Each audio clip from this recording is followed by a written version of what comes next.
Tasmia মাশরাই sorry মাশারিক আপনি লিখেছেন, মহিলারা টয়লেটে প্রবেশের সময় মাথায় কাপড় দেওয়া কি বাধ্যতামূলক?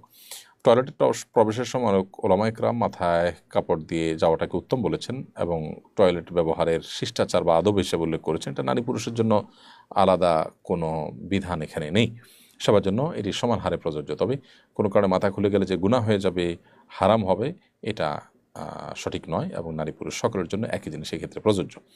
ইসলামের আলোয় আইডি থেকে লিখেছেন যে কেউ চাইলেই কি রজমের শাস্তি দিতে পারবে? শাস্তি দেওয়ার জন্য অধিকার ও দায়িত্ব কাদের? যে কেউ চাইলেই রজমের শাস্তি দিতে পারবেন না এবং শাস্তি দেওয়ার যে অধিকার, শাস্তি দেওয়ার যে কর্তব্য, এটি রয়েছে বিচারিকভাবে যে আদালত এর জন্য দায়িত্বপ্রাপ্ত সেই আদালতের। এটি সাধারণ মানুষ নিজের হাতে দায়িত্ব কাঁধে তুলে নেবেন না। নবী করিম সাল্লাল্লাহু আলাইহি সাল্লামের জীবদ্দশায় কেউ কোনো অন্যায় করলে সাহাবীরা যদি মনে করতেন যে অন্যায়ের জন্য শাস্তিটা তার প্রাপ্য, তখন তারা কিন্তু নবী সাল্লাল্লাহু আলাইহি সাল্লামের কাছে জিজ্ঞেস করতেন, হে আল্লাহর রাসূল, আমি কি এই মুনাফিকের গর্দান উড়িয়ে দিব? আমি কি তার মৃত্যুদণ্ড কার্যকর করব? নবী সাল্লাল্লাহু আলাইহি সাল্লামের কাছে পারমিশন চাইতেন। তার মানে তারা নিজেরা আইন হাতে তুলে নিতেন না। তিনি একজন বিচারক হিসাবে, তিনি শাসক হিসাবে, রাষ্ট্রপ্রধান হিসাবে তার দ্বারস্থ হতেন এবং তার কাছে বিচার চাইতেন সাহাবায়ে কেরাম। তার সিদ্ধান্ত ছাড়া সাহাবীরা নিজের হাতে আইন হাতে তুলে নিতেন না। বিধায় একজন মুসলিম তিনি কোনো অপরাধের শাস্তি নিজের হাতে প্রয়োগ করতে যাবেন না। মাদারীপুরের বৌভাত অনুষ্ঠানে মুরগির ভাঙা রোস্ট দেওয়ায় দুই পক্ষের সংঘর্ষে অন্তত 8 জন আহত হয়েছে। আমাদের সমাজে বিয়েতে এরকম ঠুনকো বিষয় নিয়ে প্রায় রক্তক্ষয়ী সংঘর্ষের ঘটনা ঘটতে দেখা যায়। এছাড়া ছোটোখাটো ঝগড়াঝাঁটি তো হতেই থাকে। খুব ঠুনকো বিষয় নিয়ে আত্মীয়দের কেউ কেউ অভিমান করেন।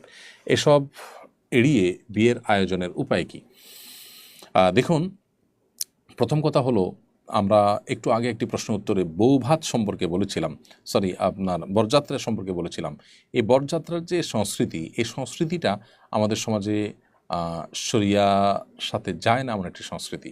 বিয়েকে কেন্দ্র করে একমাত্র অনুষ্ঠান হয় ওলিমা। তাহলে প্রথমত অনুষ্ঠানের যে আধিক্য, সেগুলোও একটা সমস্যা আমাদের সমাজে।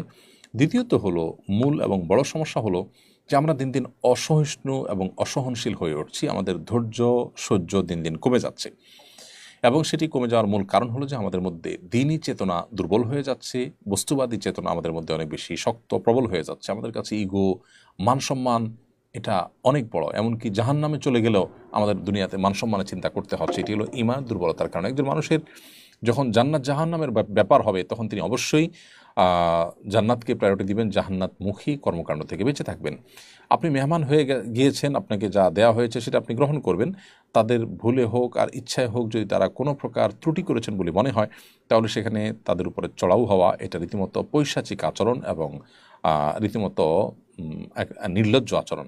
বিভিন্ন বিবাহকে কেন্দ্র করে এই ধরনের আচরণ আমরা দেখি এবং সেখানে বিশেষ করে কিছু অতি উৎসাহী মানুষজন বিয়েকে কেন্দ্র করে যায় এবং বিবাহকে কেন্দ্র করে পুরো এলাকার সব মানুষকে নিয়ে খাওয়াতে হবে। এই যে একটা কালচার, এই কালচার এ ধরনের অনেক অনাচারকে সৃষ্টি করে। এ ব্যাপারে আমাদের আরও সহনশীল এবং শরিয়ার ছাঁচে আসা দরকার। তাহলে আশা করা যায় এগুলো কমে যাবে ইনশাআল্লাহ তাআলা।